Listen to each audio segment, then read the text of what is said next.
பிரியமானவர்களே, ஆண்டவராகிய இயேசு கிறிஸ்துவின் நாமத்தினாலே உங்கள் யாவரையும் அன்போடு கூட நான் வாழ்த்துகிறேன். ஆண்டவர் கிருபையாய் நமக்கு கொடுத்த இந்த புதிய நாளுக்காக முதலாவது நாம் ஆண்டவருக்கு நன்றி சொல்லுவோம்.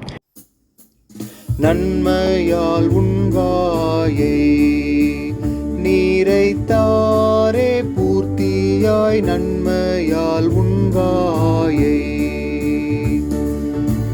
வயது கழுகை போல் பலம் கொண்டு, வயது கழுகை போல் பலம் கொண்டு, ஓங்கு இளமை போலாகவே செய்ததால் என்னாலுமே துதிப்பாய்.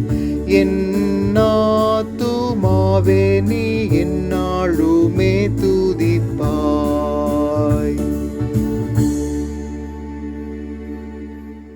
இந்த நாளுக்கு என்று ஆண்டவர் கொடுக்கிற ஒரு வார்த்தை சங்கீதங்களின் புஸ்தகம் 147வது சங்கீதம் 14வது வசனம். சங்கீதம் 147:14. அவர் உன் எல்லைகளை சமாதானம் உள்ளவைகள் ஆக்கி உச்சிதமான கோதுமையினால் உன்னை திருப்தியாக்குகிறார்.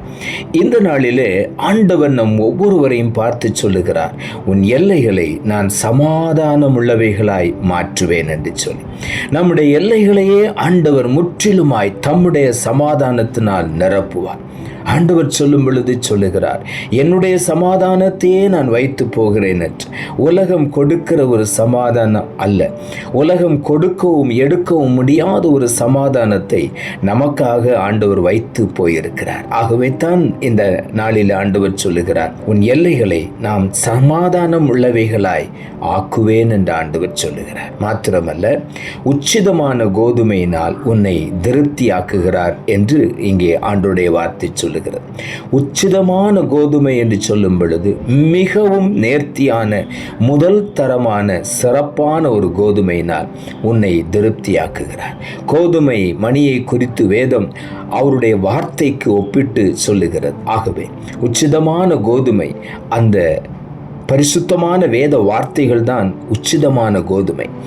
அந்த வேத வசனங்களினாலே ஆண்டவர் நம்மை திருப்தியாக்குகிற தேவனாயிருக்கிறார். ஆகவே நமக்கு ஒரு குறையும் வராதபடி காத்து கொள்வார். கர்த்தருடைய வேதம் குறைவற்றது, ஆத்துமாவை உயிர்ப்பிக்கிறது என்று வேதம் சொல்லுகிறது. ஆகவே அந்த கோதுமையினாலே நம்மை திருப்தியாக்குவார். சங்கீதங்களின் புஸ்தகம் 81ஆம் சங்கீதம் 16வது வசனம் இப்படியாய் சொல்லுகிறது, உச்சிதமான கோதுமையினால் அவர்களை போஷிப்பார், கன்மலையின் தேனினால் உன்னை திருப்தியாக்குவேன் என்று இங்கே எழுதப்பட்டிருக்கிறது. உச்சிதமான கோதுமையினாலே அவருடைய பிள்ளைகளை அவர் போஷிக்கிறார். அது மாத்திரமல்ல, கன்மலையிலிருந்து வரக்கூடிய தேனினாலே உன்னை திருப்தியாக்குவேன் என்று சொல்லுகிறார். கன்மலையாகிய கிறிஸ்துவின் இடத்திலிருந்து வரக்கூடிய தேனிலும் தெளித்தேனிலும் மதுரமான வேத வசனங்களினாலே நம்மை அவர் திருப்தியாக்குகிற தேவனாயிருக்கிறார். கன்மலையின் தேன் என்று சொல்லும் பொழுது தேனிலும் மதுரமான வேத வசனங்களை குறிப்பிடுகிறது. ஆகவே வசனங்களினாலே நம்மை திருப்தியாக்குகிற தேவன். சங்கீதங்களின் புஸ்தகம் 36ஆம் சங்கீதம் 8வது வசனம் இப்படியாய் சொல்லுகிறது, உமது ஆலயத்தில் உள்ள சம்பூரணத்தினால் திருப்தி அடைவார்கள், உமது பேரின்ப நதியினால் அவர்கள் தாகத்தை தீர்க்கிறீர் என்று தாவீது எழுதுகிறார். ஆண்டவருடைய ஆலயத்தில் சம்பூர்ண ஆசீர்வாதங்கள் உண்டு. அவருடைய சம்பூர்ணத்தினாலே நம்மை திருப்தி அடைய செய்கிற தேவன். அவருடைய பேரின்ப நதியினாலே தாகத்தை தீர்க்கிற தேவன். பரிசுத்த ஆவியாகிய அந்த பேரின்ப நதி அவருடைய சமூகத்திலிருந்து புறப்பட்டு வந்து நாம் ஒவ்வொருவரையும் திருப்தியாக்குகிறது. ஆகவே ஆண்டவருடைய ஆலயத்துக்கு நாம் போகும் பொழுதெல்லாம் அந்த ஆலயத்தில் இருக்கிற சம்பூர்ண நன்மைகளை நமக்கு தந்து நம்மை திருப்தியாக்குகிறார். அது மாத்திரமல்ல, அந்த ஆலயத்திலிருந்து வரக்கூடிய பேரின்ப நதியினாலே நம்முடைய தாகத்தை தீர்க்கிறார். ஆகவே இந்த நாளிலே உள்ளத்தின் ஆழத்திலிருந்து ஆண்டவருக்கு நாம் நன்றி சொல்வோம்.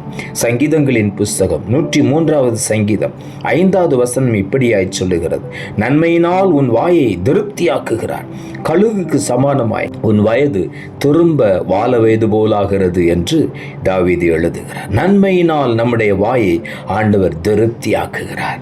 நன்மையும் கிருபையும் உன்னை தொடரும் என்று ஆண்டவருடைய வார்த்தை சொல்லுகிறது. நன்மையினால் நம்மை ஆண்டவர் திருப்தியாக்கும் பொழுது கழுகுக்கு சமானமாய் நம்முடைய வயது திரும்ப வாழ வயது வாலிபேது போல பலனடைகிறது. ஆகவே இந்த நாளிலே உள்ளத்தின் ஆழத்திலிருந்து ஆண்டவருக்கு நன்றி சொல்வோம். நம்முடைய வாயை அவர் திருப்தியாக்குகிறார். கழுகுக்கு சமானமாய் நம்முடைய வயதை ஆண்டவர் மறுபடியும் புதுப்பித்து வால வயதின் பலனை அவர் நமக்கு தருகிறார். ஆகவே உள்ளத்தின் ஆழத்திலிருந்து ஆண்டவருக்கு நன்றி சொல்லுவோம். ஒருவேளை வயதாகிவிட்டதே என்று சொல்லி எனக்கு பலவீனமாக இருக்கிறதே என்று ஒருவேளை நீங்கள் சோர்ந்து போக வேண்டாம். கர்த்தருக்கு காத்திருக்கிற பிள்ளைகள் ஒரு நாள் பலகீனம் அடைய மாட்டார்கள். அவர்கள் பலனடைந்து சீயோனிலே தேவ சந்நிதியிலே காணப்படுவார்கள் என்று வேதம் சொல்லுகிறது. பலத்தின் மேல் பலனடைவார்கள். ஆகவே நம்முடைய வயதை திரும்ப வாலிபேது போல பலப்படுத்துகிற தேவனாயிருக்கிறார். சங்கீதங்களின் புஸ்தகம் 29 சங்கீதம் 11 இப்படியாய் சொல்லுகிறது. கர்த்தர் தமது ஜனத்திற்கு பலன் கொடுப்பார். கர்த்தர் தமது ஜனத்திற்கு சமாதானம் அருளி அவர்களை ஆசீர்வதிப்பார். ஆண்டவர் தம்முடைய ஜனத்திற்கு பலன் கொடுக்கிற தேவன். ஆகவே இந்த நாளிலும் கூட நாம் ஒவ்வொருவரையும் அவருடைய வசனங்களினாலே வார்த்தைகளினாலே நம்மை பலனடைய செய்கிற தேவன். அவருடைய வார்த்தைக்காய் நாம் காத்திருக்கும் பொழுது புது பலனடைந்து கழுகுகளைப் போல செட்டைகளை அடித்து உயர எழும்புவோம். நாம் ஓடினாலும் சோர்ந்து போக மாட்டோம், இளைப்படைய மாட்டோம், நடந்தாலும் சோர்ந்து போக மாட்டோம். ஆகவே உள்ளத்தின் ஆழத்திலிருந்து ஆண்டவருக்கு நன்றி சொல்வோம். இன்றைக்கு நமக்கு ஆண்டவர் பலன் கொடுக்கிறார்.